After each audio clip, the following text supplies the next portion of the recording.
যে কোনো পুজোর দিনে নিরামিষভোগীর খিচুড়ির সাথে বানিয়ে ফেলুন এইরকম একটা সিক্রেট মশলা দিয়ে দারুণ স্বাদের নিরামিষ বাঁধাকপির ঘন্ট। বাঁধাকপিটা ছোট করে কেটে নিয়েছি, এরপর সর্ষের তেলেতে গোটা সাদা জিরে, তেজপাতা আর কিছুটা আদা বাটা দিয়ে একটুখানি হলুদ গুঁড়ো দিয়ে ভালো করে মশলাটা কষে নিচ্ছি। তারপর দিয়ে দিয়েছি এখানে একটু ছোট করে কেটে রাখা আলুটা মশলার সাথে কষে নিয়েছি।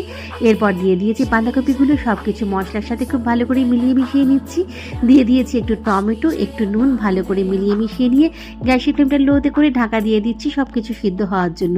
অপরদিকে সিক্রেট মশলাটা বানিয়ে নিচ্ছি। তড়কা প্যানে জিরে, ধনে, তেজপাতা, একটুখানি জয়িত্রী আর নিয়েছি দারচিনি, এলাচ, লবঙ্গ, ভালো করে মশলাটা ভেজে নিয়ে গুঁড়ো করে নিচ্ছি।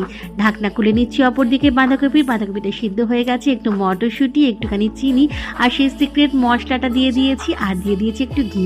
ব্যাস আর কিচ্ছু না, ভালো করে নেড়ে চেড়ে নিন, একটুখানি কড়াইয়ের গায়ে লাগিয়ে লাগিয়ে ভেজে নিন। তৈরি দারুণ স্বাদের নিরামিষ বাঁধাকপি।